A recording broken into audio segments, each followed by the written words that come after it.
Hi hello welcome to Suman TV. నేను మీ పవన్ని. ఈరోజైతే ఆదివాసీలకు అండగా ఒక గొడుగుగా నిలబడుతూ వాళ్ళ పోరాటంకి అంటే వాళ్ళకి ఏ కష్టం వచ్చినా ముందడుగు వేస్తూ మీ ముందు నేను ఉంటానంటూ బాబా యోగి అయితే మనతో ఉన్నారు. సార్ బాబా యోగి గారు నమస్తే. నమస్తే అండి. సో అసలు ఏంటి, మేము గడిచిన 2-3 సంవత్సరాలు చూస్తున్నాము. శ్రీకాకుళం జిల్లాలో ఎక్కడైనా ఆదివాసీలకి ఒక చిన్న చీమ చిటుక్కుమన్నా సరే అక్కడ ఖచ్చితంగా ప్రత్యక్షం దేవుడు అవుతాడో లేదో కానీ బాబయోగి అయితే వస్తున్నారు. రీసెంట్గా ఇచ్చాపురం ప్రజెంట్ సిట్టింగ్ ఎమ్మెల్యే ఎవరైతే ఉన్నారో బెందాలం అశోక్ విప్గా ఉన్నటువంటి ఒక చిన్న పదజాలం అయితే నోరు జారి దాని మీద అయితే ఈరోజు చాలా పోరాటం చేశారు. అయితే ఆ పోరాటం వెనక ఈరోజు ఆయన ప్రెస్ మీట్ పెట్టి గిరిజనులందరికి కూడాను, సో వెనుకబడిన ప్రతి ఒక్కరు కూడా నా మాట నొప్పించుంటే క్షమించండి అంటూ కూడా క్షమాపణ కూడా కోరారు. సో అసలు ఈ పోరాటము ఆదివాసీల పైన ఆ మమకారం, ఆ ప్రేమ ఇంతలాగా మీరు ఈ పోరాటానికి ముఖ్య ఉద్దేశం అంటే ఏంటి అంటే ఏం చెప్తారు? సుమన్ టీవీ ప్రేక్షకులకు, సుమన్ టీవీకి ముందుగా ఉద్యమ వందనాలు తెలియజేసుకుంటూ, నేను ఒక నాయకుడిగా, ఒక పోరాటి కార్యకర్తని, నేనైతే నాయకుడిని కాదని చెప్తా ఉన్నా. ఎందుకంటే ఈరోజు ఆదివాసీలు స్వతంత్రం వచ్చి ఈరోజుకి 75 సంవత్సరాలు గడుస్తూ ఉంది. ఈరోజుకి కూడా రోడ్డు లేని పరిస్థితి ఉంది, వైద్యం అందిన పరిస్థితి ఉంది. చాలామంది చూస్తూ ఉన్నారు, ఇప్పుడు కూడా డోలీని మోసుకొని మధ్యదారిలో చనిపోయిన పరిస్థితి ఉంది. వాళ్ళ గురించి ప్రశ్నించే నాయకుడుగా ఉండాలని కాదు, కానీ ప్రశ్నించాలి. వాళ్ళ సమస్యను ప్రభుత్వానికి తెలియజేయాలి, వాళ్ళ సమస్యని అధికారికంగానే ఒక రిప్రజెంటేటివ్గా ఉండాలనే తప్ప ఏ రోజు కూడా నాయకుడిగా ఎదగాలని కాదు, నాయకుడిగా కాదు, కార్యకర్తగా. ప్రతి ఒక్క సమస్య, ఆదివాసీల సమస్య ముందుగా ప్రభుత్వ దృష్టిలోకి వెళ్ళాలి, అధికార దృష్టిలోకి వెళ్ళాలని ఒక పని చేస్తూ ఉన్నాం. అయితే ఇప్పుడు ఇంకో మాట అడిగారు, బెందాలం అశోక్ గారు ఒక మాట తప్పుగా దొరిలారని ఒక మాట మాట్లాడారు. అసలు అశోక్ గారికి ఆదివాసీలకి అక్కడ కూడా వైద్యం కానీ, ఆయన ఇప్పుడు 12 సంవత్సరాలుగా, ఇప్పుడు 10 అంటే 2 పర్యాయాలుగా ఇప్పుడు 2 సంవత్సరాలు అయింది. ఈ 12 సంవత్సరాలుగా ఎక్కడ కూడా ఆయనకి కాంట్రవర్సీ లేదు అని ఆయన చెప్తా ఉన్నారు. నిజంగా ఆయనకి మాకు కాంట్రవర్సీ లేదు, వాస్తవం. అయితే ఆయన మొన్న ఆదివాసీ సమాజం అంతా కూడా వెళ్ళేటప్పటికి ఆయన కూర్చొని మాట్లాడుతుంటూ ఒక వ్యక్తి ఏదో ఒక మాట అన్నారు, నువ్వు అనే అంటే ఆయన కూడా కార్యకర్త. ఇప్పుడు చెప్పాల్సింది ఏంటంటే ఆయన కూడా అదే నియోజకవర్గం సంబంధించిన వ్యక్తి. ఆ పార్టీకి ఏదైతే టీడీపీ పార్టీకి ఏదైతే మన బెందారం అశోక్ గారు ఉన్నారో ఆ పార్టీకి సంబంధించిన వ్యక్తి. ఆ వ్యక్తి చనువుగా అనొచ్చు, లేకపోతే ఏమైనా అనొచ్చు, కానీ ఆయన సడన్గా మరి మీడియా ముందు మాట్లాడలేదు. ఎందుకంటే బాధాకర విషయం అన్నమాట. ఆ మాట అన్న తర్వాత ఆయన క్షమాపణ చెప్తూ ఇంకో మాట కూడా క్షమాపణ చెప్పారు. క్షమాపణ చెప్తే ఆదివాసీ సమయం ఎప్పుడు చెప్పారు? ఆయన 26వ తేదీన ఆ మాట అన్నారు. 26వ తేదీన అయిపోయిన తర్వాత సుమారుగా 98 గంటలు గడిచిన తర్వాత శ్రీకాకుళం జిల్లాలో, అలాగే రాష్ట్ర వ్యాప్తంగా అన్ని జిల్లాల్లో కూడా పెద్ద ఎత్తున నిరసన వచ్చిన తర్వాత ఆయన ప్రెస్ మీట్ పెట్టి ముందుగా ఆదివాసులే మాకు క్షమాపణ చెప్పారు, ఆయన వెనక్కి తీసుకుంటున్నాను, నేను క్షమాపణ చెప్తున్నాను అంటూ ఈ శ్రీకాకుళం జిల్లాలో మళ్ళీ పాడిందే పాట పాడుతా ఉన్నాం. మేము 40 ఏళ్ళుగా, ఆయన ఇప్పుడు సుమారుగా 15 ఏళ్ళ నుంచి ఆయన ఎమ్మెల్యే. మేము ఆదివాసీ సమాజం, ఆదివాసీ రక్షణ కోసం గత 40 ఏళ్ళుగా మా ముందు తరం కూడా 1978 నుంచి పోరాటం చేసుకొని ఈ శ్రీకాకుళం జిల్లాలో బెంతువర్యాలు లేరని చెప్తా ఉన్నాం.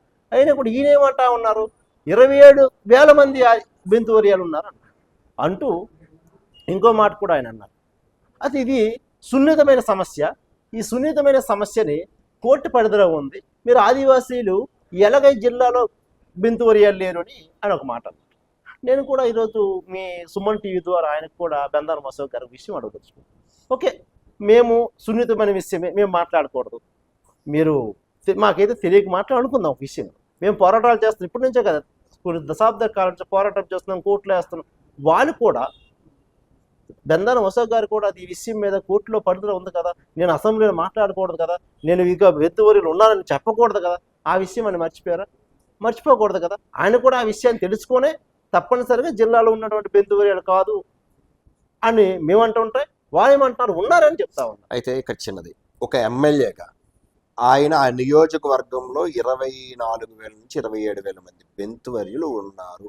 అది నకిలీలా లేదా బెంతువర్యులు అన్నది తేల్చాల్సింది ప్రభుత్వము, అదేవిధంగా న్యాయస్థానము కోర్టులో ఉంది. అంతవరకు వాళ్ళని నకిలీలు అనొద్దు అంటున్నారు. అండ్ నా నియోజకవర్గంలో జరిగినటువంటి రిప్రజెంట్ని నేను ఖచ్చితంగా అసెంబ్లీ ముందుకు తీసుకెళ్ళాలి, అది నా బాధ్యత.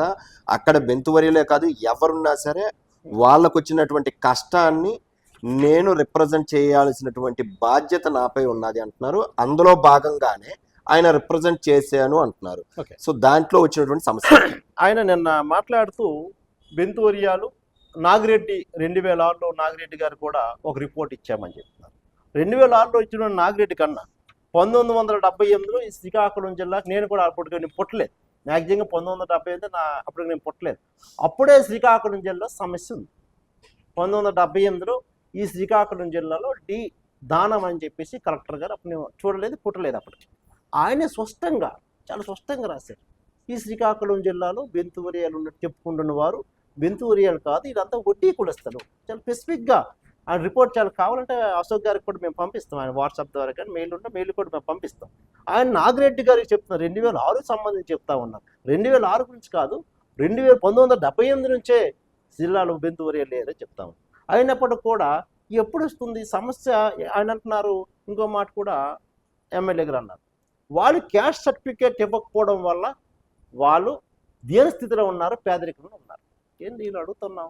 అగ్రకులాల నాయకులు కూడా ఈరోజు కూడా మా ట్రైబ్స్ చాలామంది ఉన్నారు, చాలా కొన్ని కులాల పేర్లు ఎత్తకూడదు కానీ వాళ్ళు కూడా అగ్రకుల నాయకులు బీసీలో ఉన్నారు, బీసీబీలో ఉన్నారు. వాళ్ళు కూడా చాలామంది కాఫీ హోటల్లో పనిచేస్తున్నారు, హోటల్లో పనిచేస్తున్నారు. అంటే ఈరోజు క్యాస్ట్ సర్టిఫికేట్ ఇచ్చినంత మాత్రాన వాళ్ళు పెద్దింటి వాళ్ళు అయిపోతారా?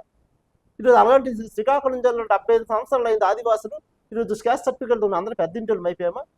అంటే ఈ పరిపాలన ఎవరు తప్పు? మీరు 12 ఏళ్ళుగా మీ నియోజకవర్గానికి ఎమ్మెల్యేగా ఉన్నారు. మీరు కనీసం మీరు ఆ యొక్క నియోజకవర్గంలో ఉన్నటువంటి నిరుద్యోగ సమస్యను తీర్చుకోలేకపోతే మీది బాధ్యత. మీ వైఫల్యాన్ని ఆదివాసుల మీద తోచేసి, ఆదివాసీ రిజర్వేషన్ ఎంత చెప్పండి ఒకసారి? 6%. ఎప్పుడు వచ్చింది? రాజ్యాంగం అమలు 1952 నుంచి రాజ్యాంగం అమలైందో ఆ రోజు నుంచి ఈ రోజు వరకు కూడా 6% రిజర్వేషన్ అమలు అవుతాం. అప్పుడు జనాభా ఎంత? 10 లక్షల మంది. ఇప్పుడు ఆదివాసీ జనాభా ఎంత? 10 కోట్ల మంది. అదే రిజర్వేషన్ మీద మేము బతుకుతూ ఉన్నాం కదా. ఈరోజు ఏబీసీలు ఉన్నాయి. ఇప్పుడు ఏమంటున్నాము? బెందలం వస్తూ ఆ కులం లేదు. కులం ఎందుకు లేదు ఎవరు చెప్పారు? 1978 బీసీఏగా ఉన్నారు కదా. ఒక డెత్ అండ్ బర్త్లో వడ్డీ ఉంది, బీసీఏనే ఉంది కదా. 1932 స్వతంత్రం రాకముందు రికార్డు, మేము తీసిన రికార్డు కాదు, స్వతంత్రం రాకముందు రికార్డు డెత్ అండ్ బర్త్ మేము చెప్పింది కదా రికార్డులోనే. 1978లో కూడా మీకు 1932లో డెత్ అండ్ బర్త్లో చాలా స్పష్టంగా మీరు ఒకసారి చూడండి కావాలంటే. వడ్రా, శేఖరాపురం వడ్రా వడ్డీ. ఆ టైంలో వడ్రా అండ్ వడ్డీలే చాలా శేఖరాపురం ఆయనకు సంబంధించిన వడ్రా వడ్డీలో ఒరిజినల్గా మేము కూడా మేము సంపాదించి కాదు, తహసీల్దార్ ఏదైతే తహసీల్దార్ అడ్మినిస్ట్రేషన్ చేస్తూ ఆర్టీఏ ద్వారా ఇచ్చింది. ఇంత చాలా స్పెసిఫిక్గా ఉన్నటువంటి రికార్డులు. ఇదే కాకుండా మన 2012లో కూడా ఎవరు? ఆర్డీ విశ్వేశ్వరరావు గారు. ఆర్డీ విశ్వేశ్వరరావు కూడా చాలా రిపోర్ట్ ఇచ్చారు. అదొకటి. ఇంకోటి పెద్ద విషయం ఏంటంటే, వీళ్ళే బెంతువరియ ఏదైతే నకిలీలు చెప్పుకుంటున్నారో వాళ్ళే మాకు బెంతువరియ సర్టిఫికేట్లు ఇవ్వాలని చెప్పి ఎప్పట్లో వెళ్ళారు వీళ్ళు కోర్టు కంటే. అప్పుడు మాకు కోర్టు అంటే ఆదివాసీకి తెలియదు. ఎప్పుడు వెళ్ళారు వీళ్ళు కోర్టు కంటే 2007లోనే కోర్టుకి వెళ్ళారు. అంతకుముందు ఒక కోర్టులో 2007 కోర్టుకి వెళ్ళారు. 2007లో కోర్టుకి వెళ్ళారు. అప్పుడు ఆదివాసులకి కోర్టు అంటే తెలియదు, అంటే సమాజం వచ్చి మాట్లాడాలంటే తెలియదు. ఆ టైంలో వీళ్ళు మేధావు. సరే, ఈ కోర్టు ఇవన్నీ పక్కన పెడితే, సో నిన్న జరిగినటువంటి ఇష్యూ బెందాలం అశోక్ గారు, కొంతమంది పెద్దలు దీనిని రాజకీయం చేయబోతున్నారు, సో నా ఇమేజ్ని డ్యామేజ్ చేయడం కోసం కొన్ని వేల మంది సమస్యని మీరు అడ్డు పెట్టుకొని చేస్తున్నారు. కొంతమంది పెద్దలు అంటారు, ఆ పెద్దల్లో మీరున్నారా? నేను ఎప్పుడు కూడా పెద్దవాడిని కాదు, నేను ఉద్యమకారునే కదా. ఇందాక కూడా మీకు కూడా చెప్పా, నేను ఉద్యమకారుణ్ణి, నా ఆదివాసీ సమాజాన్ని రక్షించుకోవాలి, వాళ్ళ హక్కుల కోసం మాట్లాడాలనే ఉద్దేశమే తప్ప నేను ఎప్పుడు కూడా పెద్ద నాయకుడిని పెద్దవాడిని ఇప్పుడే కాదు. ఆయన మాటలు ఆయన అనొచ్చు, ఎవరికన్నారో నాకైతే. ఆయన ఇంకో మాట కూడా ఉన్నారు, వైసీపీ నాయకులు అని చెప్ప. పెద్దలు కొంతమంది పెద్దలు ఎవరున్నారో పెద్దలు, ఆయన కూడా ఆయన పెద్దలు అనే విషయంలో ఆయన వయసు కన్నా నేను చిన్నాను. అయితే మీ గిరిజనుల పైన, ఏదైతే ఆదివాసీల పైన ఆయన మాట్లాడే మాట ఒక ఆవేశంలో క్షణికాలంలో వచ్చినటువంటి ఒక పదము, దానికి మనస్ఫూర్తిగా నేను క్షమించండి అని మీడియా ముఖంగా అయితే నేను తెలియజేశాను. సో ఆ విషయంలో మీకు కావలసినటువంటి ఏదైతే ఆదివాసీని ఆ మాట అన్నారో దానికోసమే మీ ఉద్యమం అంటూ మొదలుపెట్టారు. అయితే ఈ ఉద్యమం ఇక్కడితో ఆగుతుందా? ఈరోజు మేము ఆయన ఏదో అన్నారు, దాని మీద మొత్తం యావత్తు రాష్ట్ర వ్యాప్తంగా ఆదివాసులు నిరసన తెలియజేశారు. ఆయన క్షమాపణ మీకు కూడా ఆయన క్షమాపణ ఆయన అనే మాటకి ఆయన అహంకార ద్వారంతో అనే మాటకి క్షణకావేశం అవ్వచ్చు, లేదా ఆవేశం అవ్వచ్చు, లేకపోతే అహంకారం అవ్వచ్చు, ఆయన భాషలో ఏదైనా అనుకోవచ్చు. కానీ ఆ జోలికి మేము ఇంకెళ్ళట్లేదు. వెళ్ళేదలుచుకుంటే చాలా చట్టాల మీద ఉన్నాయి, ఈ సంపులుగా తీసుకున్నాం. ఇదే మాట ఒక మంత్రికో లేదా ఒక ఎమ్మెల్యేకు, ఒక ప్రజాప్రతినిధికో, ఒక సామాన్యుడిగా నేనంటే ఇప్పుడు ఏం చేసేవారు? నన్ను తప్పనిసరిగా కోర్టులో కేసు వేసి శుభ్రంగా కేసులు పెట్టి జైలుకి పంపించేవారు. ఎవరు? సుమోటగా కేసు చేసి ఆటోమేటిక్గా ఎస్పీనో లేకపోతే అక్కడ ఎస్ఐనో లేకపోతే సిఏనో డిఎస్పీనో పలానా ప్రజాప్రతినిధికి నువ్వు తప్పుగా మాట్లాడావు కాబట్టి, పేపర్లో వచ్చింది కాబట్టి నీకు అరెస్ట్ చేస్తున్నాం అక్కడ నోటీస్ ఇస్తే నన్ను అరెస్ట్ చేసి జైల్లో వేసాం. ఇప్పుడు ఇదే ప్రజాప్రతినిధి పబ్లిక్గా అందరి ముందు కూడా సోషల్ మీడియాలో వీడియో ఎడిట్ చేశామని చెప్పారు. ఎడిట్ చేసిన వీడియో పక్కన పెట్టుకుని ఆయన స్వయంగా అన్నారు, నేను ఒక మాట జారైనా నాకు క్షమించండి అనేసి. అయితే అంటూ ఏదైతే శ్రీకాకుళం జిల్లాలో లేనటువంటి కులాలు వాళ్ళ రాజకీయ లబ్ధి కోసం, ఆయన యొక్క రాబోతున్నటువంటి ఏదైతే పంచాయతీ ఎన్నికల కోసం, రాబోతున్నటువంటి జడ్పీటీసీ ఎన్నికల కోసం, రాబోతున్నటువంటి ఎంపీటీసీ ఎన్నికల కోసం ఆయన తప్పించి ఈ విధంగా చేసుకుంటే ఆ యొక్క పంచాయతీ ఎన్నికల్లో సిగ్మెంట్లో గెలవచ్చని ఆలోచన చేస్తాం. ఆయనకి ఇంకొకటి ఆలోచన ఉండొచ్చు. ఏదైతే జిల్లాల బైఫికేషన్ జరిగింది, ఈ జిల్లాల బైఫికేషన్ కాస్త ఏమైనా సోంపేట, ఇచ్చాపురం 2 మండలాలు కలిపి ఒకవేళ నియోజకవర్గం అయితే నాకు కొద్దిగా బలం చేరుతుంది, మంచ పలాసాలు ఉంది, ఈ 2 నియోజకవర్గాల చేత కవిటి ఒకవేళ పోయిన కవిటి వస్తే, లేకపోతే కవిటి ఇచ్చాపురం అవ్వచ్చు, సోంపేట ఇటువైపు వచ్చి సోంపేట నియోజకవర్గం అయిపోవచ్చు. ఒకవేళ సోంపేట మిగిలిపోతే మాకు ఒకవేళ కవిటి ఇచ్చాపురం కానీ ఒక నియోజకవర్గం అయితే ఈ ప్రజల్ని మనం ఇబ్బంది పడతాం. కంచిలో ఉన్న ప్రజలు వేరు, కంచి అంటే వేరే మండలంకి వెళ్ళిపోతుంది, ఆ మండలంకి వెళ్ళిపోతే 2 మండలాలు మాత్రమే నా నియోజకవర్గంలో ఉంటే ఈ ఓట్ బ్యాంక్ నాకు ఉంటుందని చూస్తున్నాను. అశోక్ గారు ఈరోజు కూడా మీ మీడియా ద్వారా చెప్తా ఉన్నాను, ఎప్పటికైనా ఆదివాసి స్థితిగతులు ఎవరు, ఆదివాసి సాంప్రదాయం ఏంటి, ఆదివాసులకు ఉండవలసిన హక్కులు ఏంటి, ఇప్పటి వరకు ఆదివాసులు ఎక్కడున్నారు? ఈరోజు మీ ద్వారా కూడా ఇంకో మాట, ఈరోజు జిల్లా మీ అందరికీ తెలుసు, శ్రీకాకుళం జిల్లాకి ఐటీడీఏ ఉందా? ఐటీడీఏ లేకుండా పోయింది. ఐటీడీఏ లేకుండా లేదని గత 4 సంవత్సరాలు మీ మీడియా ద్వారా కూడా అనేకమైన ఉద్యమాలు చేశాం, మీరు కూడా ప్రచారం చేశారు. ఐటీడీఏ కావాలని చెప్పి అందరు ఎమ్మెల్యేలు ఇంక్లూడ్ అక్కడ గౌ శిరీష గారు కానీ, అక్కడ మా శ్రీకాకుళం జిల్లాలో ఇంకా మన బొగ్గు రావణమూర్తి కానీ, నర్సంపేట, అలాగే మా పాతపట్నం ఎమ్మెల్యే కానీ అందరూ మాట్లాడారు. ఎక్కడ కూడా బందారు అశోక్ గారు మాకు ఐటీడీఏ కావాలని చెప్పి ఒక్కరోజు గారు మాట్లాడారు అసెంబ్లీలో? లేదే.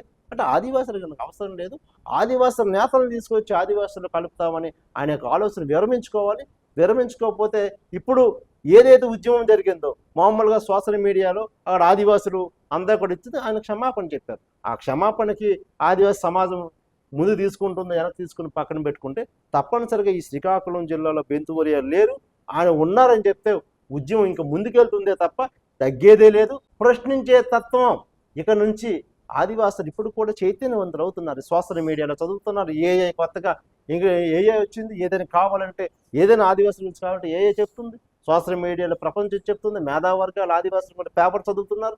అప్పుడు మేము కోర్టులో కూడా కేసు వేసాం. ఇది 2017లో కేసు చేస్తే శ్రీకాకుళం జిల్లాలో బెంతువరియా లేరు, దీని మీద విచారణ చేయమని చెప్తే కోర్టు కూడా నాగిరెడ్డి ఆయన కూడా 2022లో చాలా స్పష్టంగా శ్రీకాకుళం జిల్లా లేరు కాబట్టి దీని మీద విచారణ చేయమని చెప్తే ఈ రోజు వరకు జిల్లా అధికారులు విచారణ చేయలేదు. మేము మా తిరగడమే, కోర్టులకు వెళ్ళడానికి డబ్బులు లేక 10 ఇంటి దగ్గర పైసలు తీసుకొని 6 ఇంటికి డబ్బులు అడుక్కొని కోర్టులకు వెళ్తాం. ఎవరు చేయాలి? ఈ శ్రీకాకుళం జిల్లా ప్రొటెక్షన్ ఇవ్వాల్సిన బాధ్యత ఎవరిది? ఐటీడీపీ వాళ్ళది, కలెక్టర్. అలాంటి వాళ్ళు గాలికి వదిలేస్తా ఉన్నారు మా చట్టాలు. గారు ఒక డైరెక్ట్గా ఒక క్వశ్చన్. సో ఆదివాసీల పైన ఇంత సబ్జెక్ట్ పెట్టి జీవోలు ప్రతిదీ క్లాజు ఎవ్రీథింగ్ మాట్లాడి చదువుతో పాటు అన్నీ కూడా పెట్టే మాట ముందు నుంచి కూడా నేను ఒక కార్యకర్తని అంటున్నారు. సో ఆదివాసీలు తరపునటువంటి వాబయోగి కార్యకర్త లేకపోతే కార్యాచరణగా ఒక రాజకీయాల్లోకి వచ్చే ఆలోచన ఏమైనా ఉందా? సో ఇప్పుడు సాధారణమైన వ్యక్తి అంటున్న మీకు ఈరోజు ఈ పోరాటాలు చేయాలన్నా, ప్రతి దగ్గర కూడా ఎక్కడికి వెళ్ళాలన్నా రావాలన్నా సరే ఖచ్చితంగా పైసా బరక ఖర్చుతో కూడుకున్నటువంటి సమాజంలో అయితే మనం బతుకుతున్నాం. సో అంత ఇన్వెస్ట్మెంట్ వాబయోగికి బ్యాక్ ఎండ్ నుంచి ఏమైనా వస్తుందా? వాబయోగికి మా నాన్నగారు రైల్వే డిపార్ట్మెంట్, అది కూడా చాలా మంది సమాధానం చెప్తా ఉన్నారు, ఇప్పుడు చెప్పాలి. మా నాన్న రైల్వే డిపార్ట్మెంట్ రిటైర్మెంట్. మాకు అంత కొద్ది ఆస్తిపాస్తులు ఉన్నాయి, జీడి తోటలు ఉన్నాయి, కొంతవరకు కొన్ని పొడి వ్యవసాయం చేసుకొని బతుకుతా ఉన్నాం, కొంత భూములు ఉన్నాయి. ఇన్వెస్టిగేషను అంటే ఇప్పుడు తండ్రి గారిని చూసిన ఆస్తులకు తగలబెట్టుకోవడమే జరుగుతుందే తప్ప ఇక్కడ నుంచే ఉద్యమాలు అనేటప్పటికీ ఇక మా ఏదైతే ఆదివాసీ సంఘాలు ఉన్నాయో ఆదివాసీ సంఘాలు కూడా ప్రతి ఒక్కరు కూడా కొంతవరకు ఇన్వెస్టిగేషన్ అంటే ఉద్యమాల కోసం జాతి ప్రయోజనాల కోసం ఒక సంఘం పెట్టుకుని దాని నుంచి ప్రతి ఒక్క ఉద్యోగి కూడా 200 రూపాయలు చందా పెట్టుకుని ఉద్యమాల కోసం ఇది వాబయోగి ఎవరికి అంటే వాబయోగిగా కాదు ఒక ఉద్యమ నాయకుడిగా ఆదివాసీ సంక్షేమ పరిషత్గా లేకపోతే జేఏసీ జిల్లా ఇండస్ట్రీ ఉంది లేకపోతే ఎవరో మీలాంటి పెద్దలు ఎవరు ఉన్నట్టు ఒకవేళ సార్ మేము ఒక ధర్నా చేస్తున్నాం సార్ మీకు ఇక్కడ నుంచి మా పాతపట్నం నుంచి శ్రీకాకుళం ఎలాంటి వెహికల్ ఏర్పాటు చేయండి సార్ లేదా సార్ ఇంకెక్కడ శ్రీకాకుళం జిల్లా నుండి ఎవరైనా ఉంటారు సార్ వాటర్ ప్యాకెట్ ఏర్పాటు చేయండి అలా ఆదివాసీ ఉద్యమాలు నడుస్తున్నాయి తప్ప మాకంటూ బ్యాక్ బోన్ అనే కానీ ఏ రాజకీయ పార్టీ మాకు లేదు మాకంటూ బ్యాక్ బోన్ ఉన్నటువంటి ఎవరైనా ఇండస్ట్రీస్ లేవు ఉద్యమకారులుగా చేస్తున్నాం తప్ప వాబయోగి ఇంకో మాట రాజకీయాల్లోకి వస్తారని చెప్పేసి ఇప్పుడు కూడా ఏ పార్టీలు కూడా సపోర్ట్ చేయాలి రాజకీయాలు ఇప్పుడు కూడా వాబయోగి ఆదివాసీ ఉద్యమకారుడిగా ఆదివాసీ హక్కుల కోసం నిరంతరం పోరాటం చేసే వ్యక్తిగా ఉంటారే తప్ప ఏ రోజు కూడా ఏ రాజకీయ పార్టీ కండువాలు కప్పుకొని వెళ్ళే ఆలోచన అంతవరకు రాలేదు భవిష్యత్తులో అవకాశం వచ్చినట్లయితే అవకాశాన్ని ఎవరు కాదు అలాంటి అవకాశం మీలాంటి చలవతో మీ అంత మీడియా ద్వారా అలాంటి అవకాశాలు వస్తే తప్పనిసరిగా నేను దాన్ని స్వీకరించడానికి సిద్ధంగా ఉన్నాను అప్పుడు కూడా స్వీకరించినా కూడా తప్పనిసరిగా ఆదివాసీ సమాజం మీద ఇలాంటి అపదవేతలు ఆదివాసుల పైన రిజర్వేషన్ కలిపి ఎవరికైనా ఆదివాసులు కలిపేసి వేరే కులాన్ని కలిపినప్పుడు అప్పుడు కూడా ప్రశ్నించే గొంతుగా ఉంటాను తప్ప ఇప్పుడున్న 7 మంది ఎమ్మెల్యేలు ఉన్నారు మా ట్రైబల్ ఎమ్మెల్యేలు వీరు ఏదో ఒక అసౌకర్య మాట అన్నారు లేకపోతే మిగతా కులాలు ఎస్టీడీ జాబితాలో చేరుస్తామన్నారు వాళ్ళు ఎవరు పట్టించుకోవట్లేదు ఒకవేళ అప్పుడు కూడా అవకాశం వస్తే తప్పనిసరిగా ఆదివాసీ సమాజం కోసం నేను కట్టుబడి ఉంటాను తప్ప నా స్వార్థ ప్రయోజనాల కోసం నా యొక్క ఏది ఇచ్చినా కూడా స్వార్థ ప్రయోజనం తీసుకోను. రైట్, చూశారు కదా. సో శ్రీకాకుళం అంటే ఉద్యమ గడ్డగా పేరుంది. అటువంటి ఆదివాసీలపై ఉద్యమకారుడిగా మాత్రమే ఉంటాను. అయితే వాళ్ళ యొక్క కష్టాలని ఖచ్చితంగా తీర్చడానికి అయితే ముందడుగు వేస్తానంటున్నారు. అయితే చూద్దాం ఈ గొడవ ఎక్కడితో ఆగుతుందా, సో కొనసాగుతుందా చూస్తూనే ఉన్నాం. Thank you. సుమన్ టీవీ.